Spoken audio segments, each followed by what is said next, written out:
Shiur 72, page 67, et on est dans le paragraphe étiré. Shiur Leilou Nishmat, Feiga Bat Rachel, Esther Bat Paro. Nishmatan Tzerura B'Yisrora Hayim. Alors, dit le Ramchal, Vétiré qui a Achot Hakina. Alors, il y a des mauvaises midotes, elles ont des amis, elles ont des sœurs, elles ont des copines.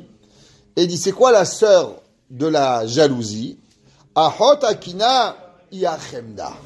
Quand un homme il est jaloux, généralement, quand il a la jalousie, il a l'envie. C'est l'envie qui crée la jalousie. J'ai envie d'avoir une Rolls-Royce. Quand toi tu as la Rolls-Royce, je suis jaloux. C'est comme ça que ça marche. C'est des midotes qui marchent ensemble. C'est indélébile. C'est des si à moi. Exactement. Iya chemda ve'ata'ava. C'est quoi chemda ve'ata'ava? Juste comprendre. Parce que dire un gars, t'as une belle voiture, Mazal Tov. C'est pas ça chemda. Le Ramban, il dit quoi le tachmod dans la Torah? Le tachmod dans la Torah, c'est t'as une belle voiture. Moi aussi. Je fais des démarches pour avoir. Moi, dès que je commence à faire une démarche pour avoir ce que tu as, ça, c'est la chemda. Mais dire, elle est belle ta cravate. C'est une belle cravate.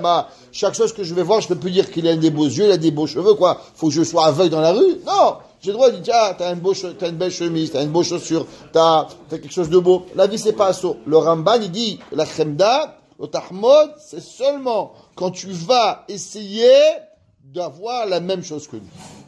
Ça, c'est la chemda. Exactement. Tu chomed ce que tu vas arriver. Non, mais par exemple, une chose simple. Tu as acheté quelque chose. Non, tu dis, as acheté ça. Voilà, quelqu'un il vient et dit, t'as acheté les souliers, ils sont bien pour l'hiver, ou on peut en acheter, dit, tu vas à Walmart, top, on va acheter. Mais si quelqu'un il vient et dit, exactement, là-bas, tu veux pas la même, tu veux quelque chose qui ressort, mais quand tu veux exactement pareil que lui, et ce que tu veux, c'est pas la chaussure. Ce que tu veux, c'est avoir pareil que lui. C'est pas, toi t'as besoin des bottes. Toi tu veux des bottes. Tu sais pas où t'as des belles bottes. Où on a des bottes? Top. Mais non, tu n'as pas besoin des bottes. Tu as 14 paires à la maison. Non, il a une paire. Je veux les mêmes paires. Pourquoi tu veux les mêmes? Tu as 14 à la maison. La maille, c'est que tu n'es pas intéressé à la paire de bottes. Tu veux ce que moi j'ai. Ok? Tu as une montre. Moi j'ai une montre. Donc toi tu viens et tu dis, la montre, pourquoi moi j'ai une verte et il a une bleue? Je veux la bleue, comme toi. Donc tu veux chercher qu'est-ce que moi j'ai. Ça c'est le Issur. D'accord? Allô? Yamiyagarat lève à Adam Adiom Moto. Il dit, la ta'ava, elle fatigue le cœur de l'homme jusqu'à la mort. Ça veut dire ce que le cœur, il travaille paf, paf, paf, paf. Toute la journée, ta'avot, ta'avot, ta'avot et hamda. L'homme, il veut avoir ce qu'il a. La Gemara, elle raconte que Alexandre le Grand, Chachamim, ils lui ont dit que tant que l'œil, il est ouvert, l'œil, il a envie. La seule chose qui couvre et qui fait arrêter l'œil d'avoir envie, c'est le sable sur les yeux après 120 ans. Tant que l'œil, il a envie, et la Gemara a dit, en adam met, vechatzi ta'avotav beyado. L'homme, il meurt pas, il est même pas arrivé à la moitié de ses envies. Il veut. Ça n'arrête pas. Il y a des gens, un jour, moi, j'ai connu un monsieur, on était jeune, il a 30 ans, et il m'a dit, moi, quand j'arrive à tel chiffre, j'arrête de travailler et j'aurai assez d'argent pour moi, mes enfants et mes petits-enfants. J'aurai déjà assez. Je dis, top. Je dis, combien tu as? Il avait 100 à l'époque. Il me dit encore 300 de cet article-là et je vais arriver. Je l'ai rencontré quelqu'un, je dis, combien tu as aujourd'hui? Il m'a dit, aujourd'hui, je suis à 20 000. Je dis, je comprends pas, mais tu m'as dit que à 400, tu avais d'argent pour toi. Il me dit, oui, j'ai d'argent pour moi, mes enfants, pour 100 générations. Je dis, tu es au collège? Il m'a dit, non, mais le matin, je fais de la fayoumi. Mais quelle fayoumi? Tu m'as dit que tu allais étudier la vie. Il m'a dit, tu sais, le Yetzirah d'argent, c'est difficile, on a envie. Il passe ses journées, il a un avion privé, il a des hélicoptères. Il n'y a pas de fin au ta'avot que le Yetzirah. Il faut savoir que si on ne sait pas s'arrêter, alors automatiquement, on va jamais arrêter encore et encore et encore et encore. Là, on peut pas avoir. Il y avait à la yeshiva de Slabodka. La yeshiva de Slabodka en Lituanie, elle a déménagé en Israël. Elle est devenue la yeshiva de Hebron. La yeshiva de Hebron, c'était la yeshiva de Slabodka. Et ils sont partis dans la ville de Hebron. Et ce qui s'appelait Hebron. Et après, malheureusement, les Arabes, ils ont tué tous les Bahurim, les Marshemam ou Ben Zichram, Hachem Inkom et Damam. Et après, ils sont allés à Yerushalayim. Quand ils avaient déménagé, imaginez-vous, avant-guerre, de Lituanie à Hebron, ils déménageaient des Bahurim, des Rabbanim. Il y avait beaucoup d'argent. Il y avait là-bas un homme qui était très, très, très riche. Et il avait prêté à la yeshiva une énorme somme d'argent. Quelque temps après ce monsieur, le pauvre, il a fait faillite. Il n'avait plus d'argent. Quand la yeshiva, ils avaient entendu qu'il avait fait faillite, ils ont dit, c'est quoi? On va tout faire. On devrait rembourser dans 10 ans l'argent. C'est pas grave. Viens, on va tout faire pour essayer de lui rendre l'argent le plus vite possible, le remettre sur pied. Même qu'on n'a pas d'obligation, qu'on a emprunté pour 20 ans. Je ne sais pas comment vous avez emprunté. Mais on va essayer de lui rendre. Et ils sont arrivés et ils ont voulu lui rendre. Et le monsieur, il a dit, regardez, dans ma vie, j'avais plein d'argent. J'avais des maisons, j'avais d'argent, et j'ai tout perdu. La seule chose qui me reste, c'est l'argent que je donnais à la yeshiva. Vous pouvez tout me prendre. Mais cette mitzvah, vous n'allez pas me la prendre. Le Yetzer Hara, tout ce que j'avais en main, il m'a pris. La seule chose qu'il m'a pas pris, c'est la yeshiva que j'ai donnée. Alors je veux pas l'argent, et je veux rien, et sûrement tout l'argent que j'avais eu dans ma vie, ça avait été pour prêter à la yeshiva. Et maintenant, je ne la veux pas. Comme ça, cet homme-là, il avait fait un grand discours à la ville de Lublin. Cette histoire qui était arrivée et à combien il avait touché le cœur des gens de cette chose-là. Ça veut dire qu'il y a des gens, toute leur vie, ils courent, mais à la fin, il n'y a rien. Behemet, il faut savoir que c'est, si on ne sait pas mettre notre propre, bien sûr, on doit manger, on doit boire, on doit s'occuper de nos enfants. Je ne dis pas non, mais il n'y a pas de limite. Sachez, 1 million, 2 millions. Il y a un homme, il avait écrit qu'il avait dit que, à l'âge de 20 ans, il avait dit que s'il voulait être millionnaire à l'âge de 40 ans. Et il est devenu millionnaire à l'âge de 40 ans. Et c'est là qu'il a compris qu'il n'avait plus besoin d'1 million, mais aujourd'hui, il avait besoin de 10 millions. Donc, il avait compris qu'avec la vie, chaque enfant voulait 1 million, il avait éduqué ses enfants. 1 million ne lui servait plus à rien du tout. Il avait besoin d'avoir 10 millions de dollars pour vivre maintenant. Donc, on ne peut pas s'arrêter.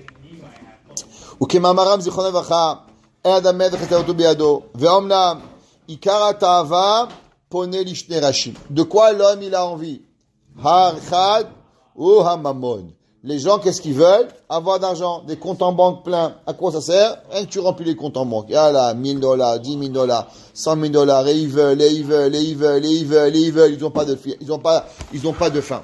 On raconte qu'il y avait un jour le Rav Chaim de Brisk. Le Rav Chaim de Brisk, il est allé à la ville de Vilna pour ramasser de l'argent pour la yeshiva. Il a eu besoin de 10 000 roubles, ce qui était une somme énorme. Il était recherché à la yeshiva de Vologine. Il avait une somme énorme. Alors, la première semaine, il a commencé à ramasser, mais le Rav Chaim de Brisk, il étudiait 57 pages de Gemara Be'iyun par jour. Donc d'abord, avant qu'il se lève le matin, Shacharit, les briskers, chez chaque mot, Modé, Ani, Baruch, très compliqué. Après, il finissait, il fallait étudier. Après, il y avait Mincha. Après, il y avait Ma'ariv. Et la première semaine, il a ramassé 100 roubles. Alors, le Baal Habayit, chez qui il était, il lui dit, écoutez, Rabbi, à cette allure-là, dans 20 ans, vous êtes encore ici. Vous avez ramassé 100 roubles. Combien de temps? C'est pas possible. Il dit, restez étudier. Moi, je vais m'occuper pour vous ramasser l'argent. Top! La fin de la première semaine, il est venu. Il lui a amené 2500 roubles. Top! Deuxième semaine, 2500.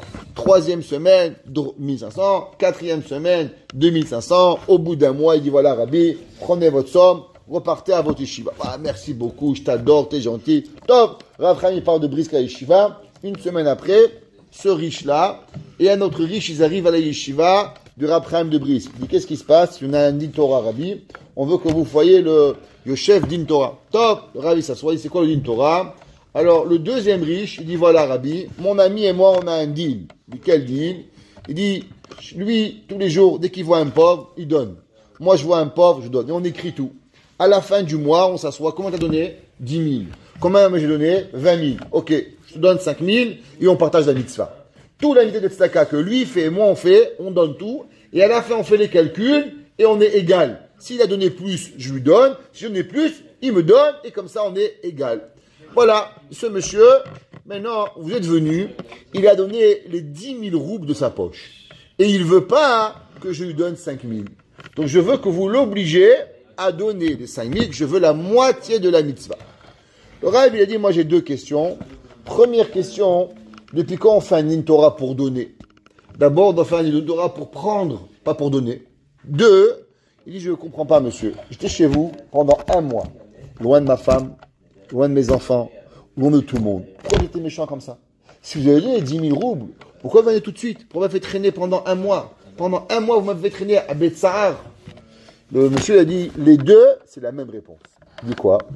Il dit, Béhémet, les premiers 2500 roubles, c'était pas très difficile, pas très facile, mais avec un peu de Emouna, tous les jours, j'ai fait le chèque.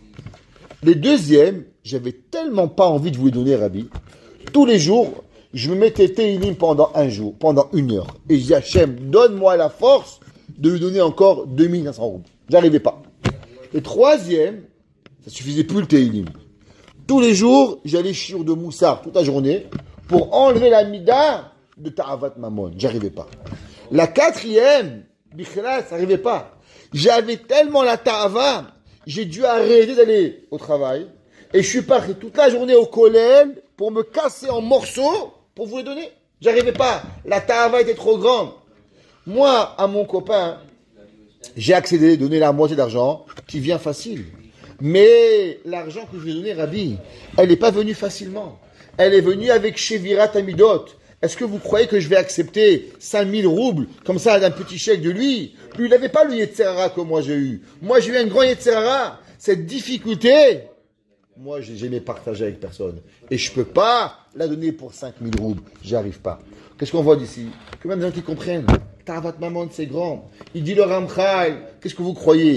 C'est facile de donner de l'argent. Il dit, ouais, il a $1 million, c'est lui. C'est rien, $1 000. Un jour, un millionnaire, il m'a dit, c'est plus facile de donner à toi $1 000 que pour moi. Je dis, pourquoi? Il m'a dit, parce que pour toi, $1 000, ça vaut que $1 000. Pour moi, $1 000, ça vaut $1 million. Je dis, pourquoi? Il m'a dit, parce que moi, je prends les $1 000, je les mets là-bas. Là-bas, je fais 50 000. 50 000, je les investis là-bas. Dans 6 mois, j'ai $1 million avec $1 000. Toi, tu vois 1000, tu vois 1000. Moi, je vois 1000, je vois 1 million. Donc, moi, je te donne 1000, je te donne $1 million. T'as pas compris? Ça veut dire que chez Gadol, mais menou. Yetzro Gadol, et menou. Béhémet, les riches, quand ils vous donnent $1 000, ils vous donnent pas $1 000. Qu'est-ce qu'ils vous donnent? Ils vous donnent $1 million. Et c'est pour, Mara a dit, Rabbi Nachman de Breslev avait dit, c'est pour ça que l'argent, il s'appelle Damim. C'est quoi Damim? Damim, c'est Milachon d'âme, l'argent. Quand un homme, il donne son argent, il dit Rabbi Nachman, il donne sa vie. Pourquoi il donne sa vie? Il dit parce que comment tu fais de l'argent? Avec le temps. Tu vas travailler un jour et tu fais $1000. Donc quand il te donne $1000, qu'est-ce qu'il t'a donné? Il t'a donné un jour de sa vie. Et donner un jour de sa vie, waouh, c'est difficile. Et c'est pour ça que c'est de plus en plus difficile à avoir. Ça c'est Ta'avat Mamon. Deuxième, Hacheni ou Akavod. Regardez Trump, il était milliardaire, il a été prêt à abandonner sa compagnie pour être président. Ça veut dire que le Kavod, c'est plus que les milliards. Il avait déjà un hélicoptère, il avait déjà un avion privé, il avait déjà une maison plus grande que la Maison Blanche. Ouais, il avait le Trump Center, qui est 100 fois plus grand. La première devenu président, il pouvait tout avoir. Avant, c'est moi le président, c'est moi qui décide. Ouais, il peut pas, il va kiffer de signer le chèque, il kiffait signer sa signature, Trump, on l'a vu de partout, ouais, il kiffait ça. Le Kavod, il est plus que tout. L'homme, il peut pas avoir de son passé. Shneem ke'echad ra'im me'od, ve'gormim la'adam ra'od rabot. Des gens pour du Kavod, ils sont prêts à tuer le Père, la Mère, le Fils, même le Saint-Esprit, si tu veux. Ouais, ils sont là-bas, tout ça, pour pouvoir y arriver. La chose qu'ils veulent pas tuer, c'est le saint bénéfice. Il est Hamdat al-Mamon, l'envie de l'argent, il faut savoir que, il dit le Ramchal, que la personne qui a la Ta'avat Mamon, elle emprisonne la personne. Généralement, il ne peut pas kiffer une bar mitzvah, ça coûte cher. Il ne peut pas kiffer les vacances, ça coûte cher.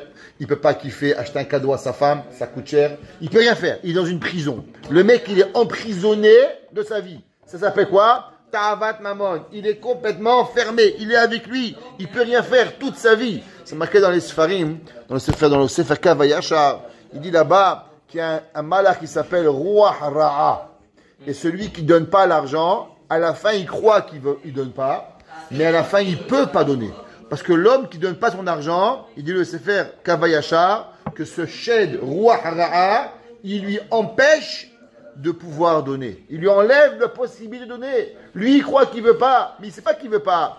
Il est prêt à ne pas donner. Rabbi Nachman de Breslev dit que pourquoi c'est marqué que le mammon c'est la grande ta'ava. Il dit parce que le mammon, un homme est ouvert avodah zara, gilou yarayot et shefichut damim. Il dit pourquoi? Il dit parce qu'un homme pour l'argent, il est prêt d'abord avodah zara. Qu'est-ce qu'il fait? Il se lève le matin, ni prie, ni rien. L'argent, l'argent, l'argent. Il pense qu'à ça du matin au soir. L'argent, l'argent, l'argent, l'argent, l'argent, l'argent. C'est devenu Dieu. In God we trust. En Amérique, sur le billet. C'est quoi God? Barminan. In God we trust. Alors, c'est devenu l'argent. Ils croient quoi à l'argent? Le monde de l'Amérique. Deuxième, Gilou Yarayot.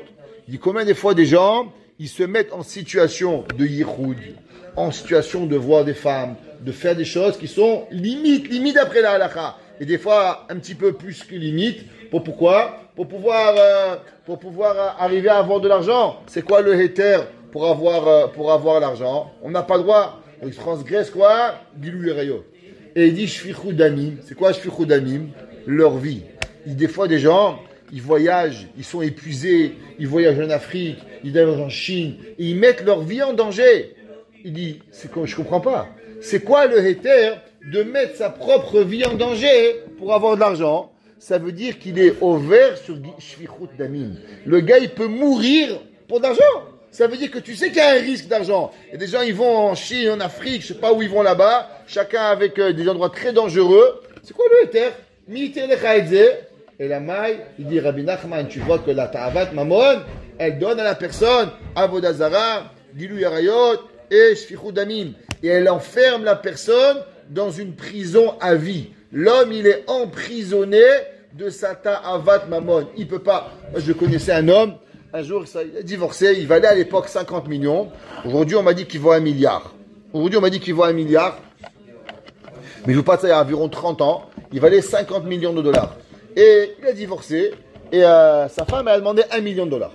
Il avait 5 ans, elle a demandé 1 million.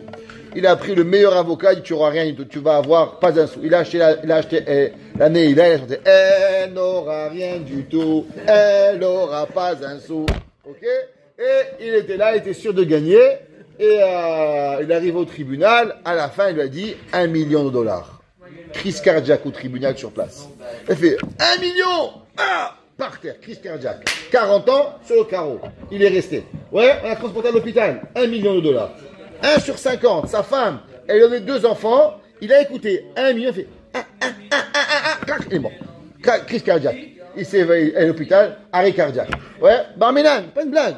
Je vous dis, je sais qui il est. Je sais où il est. Il vaut aujourd'hui 1 milliard de dollars. Il a entendu 1 million, il a failli mourir, Dieu préserve. D'accord? Ça, c'est la personne, elle est enfermée dans un système qu'il ne peut pas imaginer. Pourquoi? Parce qu'il a l'argent. L'argent, elle nous tue, elle nous attrape. Il faut savoir, à nos niveaux. Chacun de nous, on a la ta'avat mamon. Celui qui croit qu'il n'a pas, c'est un chakran. Il faut savoir que ça prend beaucoup de temps pour pouvoir enlever, donner. Regardez, on est là, des fois on dépense pour un café, 10 $, on va acheter, je sais pas où là, un café. Bon, moi je sais pas un café, mais on va faire n'importe quoi. D'un coup, il y a un pauvre à la maison et on regarde, ah, t'as pas 25 sous. Tu regardes la pièce, donne-lui le dollar, pas déjà. Et on est là en train de faire des comptes d'apothicaire quand il arrive au mitzvot. Et les gens, ils vont en Floride, ils louent un condo. Ah là, je te dis pas. D'un coup, il arrive au Etrog, il regarde. T'as pas un moins cher? Je dis, regarde. Je dis, pourquoi un moins cher? Pourquoi quand t'es parti en Floride, t'as acheté le condo moins cher? T'as pris la place moins chère, t'as kiffé. Là, pourquoi tu kiffes pas la mitzvah? Pourquoi tu kiffes pas les belles choses? La Torah, c'est pareil. Vous êtes avatot et amal ve'aesek al zerotav, et il met le travail, la panassa sur ses épaules. Kenya katouf ohev kesef lo yizba kesef. La Torah a dit, celui qui aime l'argent, il n'y a pas. Tu peux prendre des milliards de dollars. Je terminerai avec une histoire incroyable. Ma grand-mère, Zechona Livracha, elle a été élevée dans une famille qui s'appelait la famille Lévy, milliardaire, en Tunisie, et ils avaient une cave pleine d'argent. Une cave, Bamash, c'était des millions là-bas. Et monsieur Lévy, Zechono Livracha, tous les vendredis, il avait un seau. Il rentrait dans la cave, il prenait un seau, il le remplissait d'argent, et il donnait, sa femme, il mettait sa femme à la porte de la maison, et tous les pauvres de la ville, ils venaient, et il donnait de l'argent. Un jour, le vendredi, il n'a pas pu venir et il a dit à sa femme, n'oublie pas, tu vas à la cave et tu ramasses le seau et tu donnes l'argent. Tof. Alors elle est à la cave et elle a donné, elle a rempli un seau et elle a donné. C'est ta cave de vendredi. Ton pré-Shabbat, quand il est arrivé la semaine après, il lui a dit, dis-moi, comment tu as rempli le seau? Est-ce que le seau, tu l'as rempli flat, à ras, ou tu as rempli le seau qui déborde? Elle lui a dit, j'ai rempli le seau, flat. Elle dit, radine que tu es, cette semaine, on va donner 2 seaux pour t'apprendre à donner la tzedaka. Et la semaine d'après, il a rempli 2 seaux. 2 seaux pour pouvoir remplir et faire montrer qu'on ne pas mébasbez la tzedaka. On n'est pas mébasbez sur la tzedaka. On va et on donne la tzedaka. Ce monsieur, il était millionnaire. Ma grand-mère, elle raconte, quand elle rentrait dans le basement, il y avait de l'or. Il y avait tellement d'or que la chambre a été illuminée avec l'or. Il avait une shefa incroyable. Quand il est niftar, ses enfants, ils ont commencé à être radins. Ils ont tout perdu. En quelques années, des milliards il avait, tout est perdu. Pourquoi? Ils n'ont jamais compris que la richesse qu'il avait, c'était la tzedaka qui donnait. Ce qu'il faisait, l'homme, il croit que tu vas retirer du pauvre. Qu'est-ce que tu voudrais retirer du pauvre du tout? Le Hani, le pauvre, il attend Shabbat, Agmaradi, il attend pour pouvoir manger. Comment tu vas voir? Et les gens qui donnent, eh ben, ils vont donner. Et les gens qui avaient, ils vont savoir la ta'avat mamon, ohev kesef, lo isba kesef. Iya mesira oto mina avoda. Ki hine kama tefilot ne'evadot. Vekama mitzvot nishkachot. Et dit le Ramchal, malheureusement, combien de téfilotes on rate, mincha surtout en hiver, si on fait parnassa, on oublie pré mincha, on oublie, on est le soir arvit, on pense que on est fatigué, on a trop travaillé, combien des mitzvot on rate, il y a des gens, Cholamoued ils font pas, Sukkot ils font pas, Pesach ils font pas, tout pour l'argent, et bien sûr, comme il dit à la fin de tout, qu'est-ce qu'on va perdre le plus? L'imoud à Torah. L'homme, il doit savoir que l'argent, elle peut pas tout acheter. L'argent ne fait pas le bonheur. Quand ça va, ça vient. Quand ça vient, ça va. Aussi, des deux côtés. Mais, car, la personne doit savoir qu'on doit avoir ce qu'on a besoin, mais pas être rodef achare hamamon. Pas courir derrière l'argent, parce que imken, ohev kesef, lo yizba kesef. Baruch Hanai leolam. Amen ve amen.